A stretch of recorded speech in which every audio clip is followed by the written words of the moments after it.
Hey guys, my name is Yurii and I have borderline personality disorder and bipolar disorder 1. Today in this episode, perhaps it's gonna be last one, perhaps I think so something around it, I'm gonna speak with you about 2 years after my psychotherapy or 2 years of my psychotherapy. What changed and how it was. So let's dive right in. Okay guys, I wanna speak about this video, and I said that it could be last one because there are no reason to proceed it.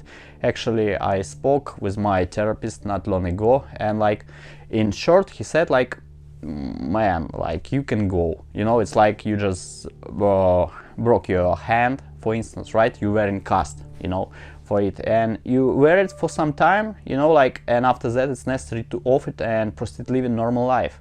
And I spent 2 years of hard work, you know, like it was really hard, and now just I can go and it's not necessary to do therapy, you know, like the most stuff just I did, you know, like it's possible to proceed it, you know, during the lifetime, you know, to dig it deeper and deeper. But why? Actually, it's possible to proceed just self-improvement stuff, you know, till the end of days, till the end of life. But why? There were some core life traps, you know, I didn't tell you about it, you know, but it's so crucial stuff. Perhaps, I don't know, if I'm gonna proceed this project, I'll tell you some words, but you could just figure out what life traps is actually in internet and just understand it or discuss it with your psychotherapist. And now just I need a leave, just proceed my life and just not to look back at all the stuff with some scary expression or so. It was, yes, it's safe to say that I'm remission, yes. I had some bad thoughts that I'm on hypomania or so. Yes, I had it, but I wasn't actually on hypomania. You know, it was my reaction on high stress, you know, that I overworked and so. And now, just let me tell you how it was and what happened and what changed. Actually, 2 years ago, you know, like I just almost hit the rock bottom. You know, I was so desperate. I found a psychotherapist and he just prescribed me withdrawal medicine. He didn't tell me what's the problem I have and what he gonna treat actually, and it was not proper medicine, and I just felt so bad, like shit.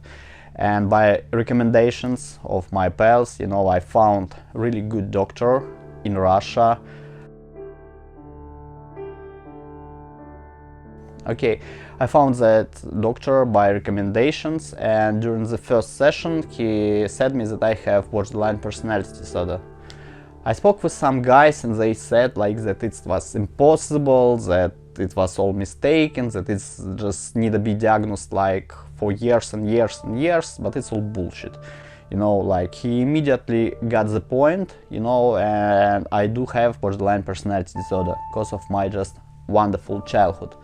And in a month it turned out that I have borderline personality disorder and adventures starts. No, to be honest, they start much early.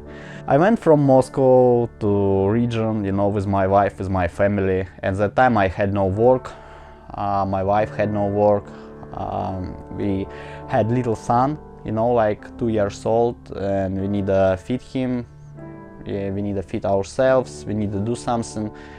And I need to do my therapy somehow, you know, to get the medicine, and I had no idea like where to get money, and just I had credit card and our family, you know, we got credits. It's like about when some guys like just my acquaintance, you know, like they have money for booze, you know, they have money for phones, for like clothes, for cars, you know, but say I have no money for therapy, you know, like it's expensive, or like medicine is expensive, like bullshit, you know, like it's total bullshit. So just I started to do my therapy online.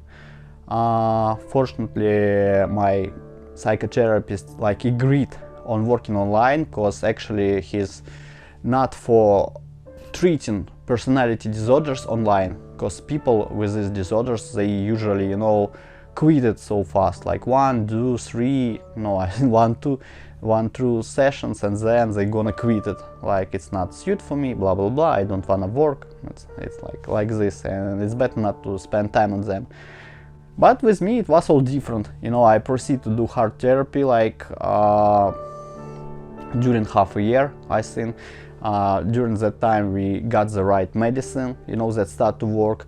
I just work it very hard, like every day on my therapy, and like just it's amazing. First of all, like what just helped me a lot, it's like I just out my defectiveness life trap. What is it? You could Google it, you know, like in 2 words. It's like when you think that you are shit, that you are worthless, that you're a piece of shit, and you like good for nothing, you just piece of shit. And if anyone gonna ask you, you know, why you think it, just prove it to me. Just I cannot prove it to you, but I know that I'm a piece of shit, you know, like from the very beginning I'm a piece of shit and I'm good for nothing. You know, I've worked on this life trap during 2 weeks hard, like every day, and after 2 weeks I just finished the last line in my notebook and exhaled with relief, and it was wonderful, you know. Like over the 30 years I was suffering from that low self-esteem, you know, and was thinking that I'm just good for nothing, really, I'm a piece of shit, I'm just one big mistake, you know, what all I did I was wrong, and all the shit that happened with me, it was all okay.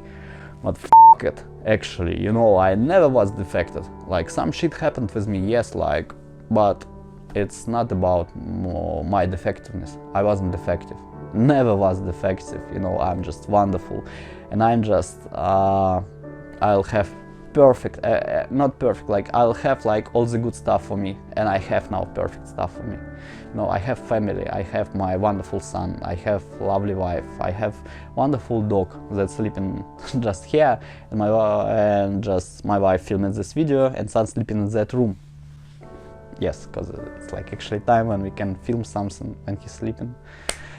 I live happy life, I have work, I'm just earning money, and soon I hope we go for vacation abroad. I met many interesting guys, like some friends, you know, we just communicating closely, and just I'm happy. It's safe to say that I'm happy. Okay, next stuff that I overcome my panic attacks. Okay, it was crucial for me because it started, I think, like at my 20s or 90s or something around it, and it was lasting like for over than 10 years. Some years ago I read on internet somewhere that one lady, she was suffering from panic attacks over than 10 years, and I thought, oh my gosh, you crazy, how you couldn't find some, I don't know, remedy for it, cure it somehow so long, how it's possible to suffer for so long. But I did. Wow, it was really disgusting, like, because it was always out of blue, and I was so scared, you know, like, if you just experience it, you know what I'm speaking about, you know, you're afraid to die, like constant fear of dying, you know, and it's, you know, like, I couldn't even use underground like properly, you know, like one day you go underground, okay, then the other day you have like panic attacks there, and you're just afraid to go there, go underground, because you're afraid, you know, that it's gonna happen again. Like this fear of fear, like it's disgusting, you know, and I overcome it. It was like I don't remember the name of that life trap, that it's something about like catastrophe gonna happen, you know, that something bad happened with you or so, and the work was about to prove to myself that nothing gonna happen, you know, and with the help of medicine, with the help of psychotherapy, I overcome it. Now it's not a problem for me to go just underground, to go like alone abroad, even abroad, or just go to the center of city, you know, it's not a problem anymore. I know that everything will be okay. So it's crucial, because I remember there were times, you know, when I was afraid to go to my work, you know, it was real crazy, and then like go from my work back home, it was really crazy, you know, like I was suffering the whole way back home. So next important stuff, just I made video not long ago about it. I'm just staying 2 years sober in a row. Yes, it's amazing. It's my longest period. I think like from 17, something around it. Like around 8 years ago, when I met my wife, you know, like I was fed up of all the stuff of bets in my life, and I wanted to quit drinking, really quit drinking this time. You know, like, no, it's not like appropriate to say, just I wanted to quit it like from my 18. You know, I just tried all my best to it, you know, but it was crucial. If you suffered from it, you know, like, or just some people around you, you understand what I'm speaking about. Someone who's not struggled with it, you know, like, cannot understand it, how it's possible. Okay, just I tried all my best, but it was all like fruitless, you know, like, and with the help of psychotherapy, I'm staying like 2 years sober in a row. I did stay like for a long time. It was around year or year and 2, year and 3, 4, it doesn't matter. But then I had just my mania episodes, you know, it was dysphorical mania, and I was so irritated. I wanna just make some fight, you know, tantrum or so, and like say to myself that, man, you know how to do it and how to deal with it, and that stuff definitely gonna lower your anxiety, rage, and so, and it worked, you know, like for several days. It was the worst way to do it, you know, because every time it happened, like perhaps police, perhaps some fights, some problems, you know, it was disgusting. Many times it was like on the verge of death, you know, and just I happy that I'm just not drinking. I just so regret that this shit's happened with me. Now I'm just can exhale and say that, wow, just I'm proud of myself, it wasn't past. But of course I need to be careful about all this stuff, like be always mindful about the shit that's around me, you know, like always know what was before, you know, and never let it happen again. Okay.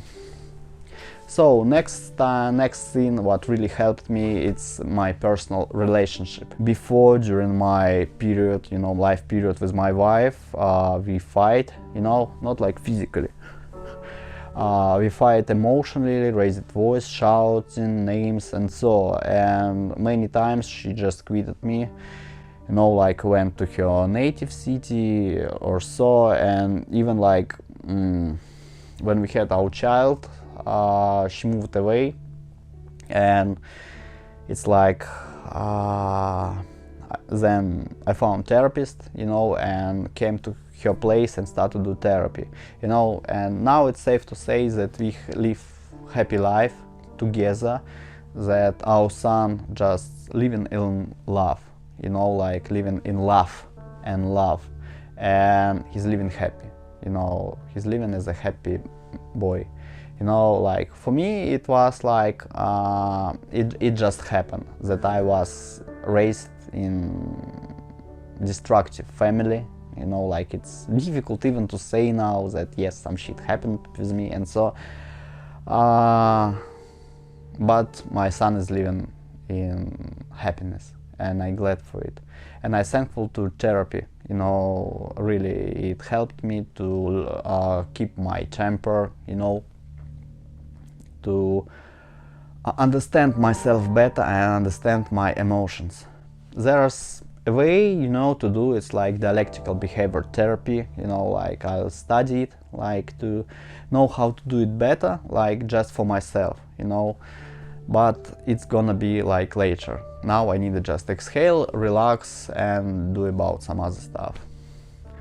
There are possible to add some more words, you know, just I say like soon I'm gonna finish it already. If you just watch until this moment, I hope you're not tired of my speech. First of all, I wanna tell that I was not in trust to psychotherapists, to doctors, and I met many on my life, many of them, and they were good for nothing. They were for money, they were just for free, but they couldn't understand that I just was bipolar. You know, they prescribed me with some medicine, said that I had depression, that I have some addiction or other stuff, and no one was even close to it, you know. I don't know how to find good therapist, you know, like if you're gonna find wrong one, you know, it's gonna be like total disaster. If you're gonna not be honest with your therapist, it's also gonna be total disaster, because it's necessary, you know, to be sincere, you know, and 100% honest with doctor. It's possible not to afraid of medicine, because right medicine gonna make a miracle, and that you need to take it for a long period of time, like this. It's like I think about it. It's like to have like problems with heart or some other, you know, like organs in your body. It's something broken, like you need to get it, you know, for lifelong time perhaps. And just I have like mental disorder, you know, just, and if I need to take therapy, you know, for just lifelong time, there's nothing wrong with it. Just modern therapy, it's like not so many side effects like it was before. Some, I don't know, like 20 years ago, 30 years ago, and I don't know what's gonna be like in 10 or 20 years like later. I don't know. Like then some awards. I'm just was a host of our just club on Clubhouse. It was Bipolar Comedy Club. I was gravitating around some groups, you know, forums of borderline people, bipolar people, you know, and just we were discussing all the stuff about it, like how bad it is, how that. Now I'm just wish to everyone just a good luck and just gonna proceed my way, like without you guys. If so, you always can find me, contact me or so. I always ready to speak with you. I'm open for any conversation, but I don't want to discuss our illness and how bad it is.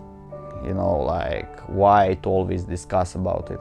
It's like, you know, like if you broke a leg, you know, like I hope you not broke a leg or arm. If you broke your leg, you know, you're not gonna just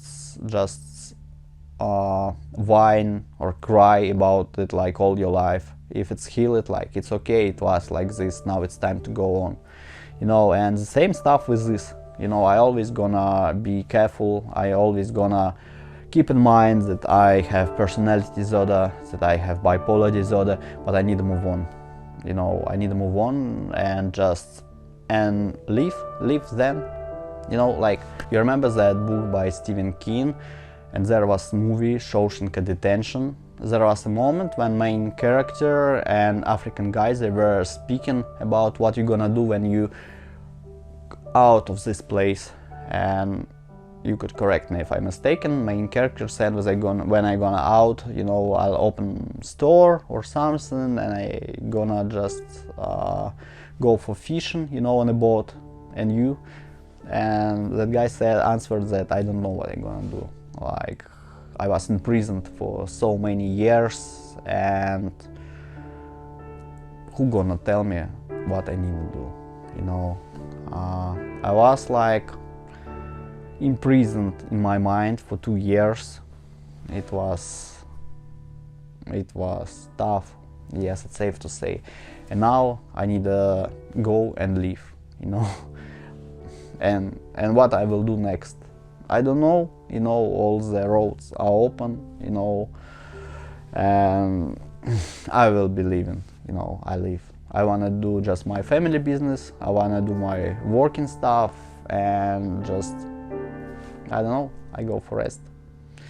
Like first of all I go rest somewhere abroad and just look at the sea, make some sandcastle with my son, and I don't know, get some seashells around and gonna lie at the sun and seen that I'm happy bastard. I know, guys, that some of you really struggle with bipolar disorder, with personality disorder, that it's ruining our life, right? Like tornado. Some guys have hallucinations, and it's really bad, and just I don't know what to say about it.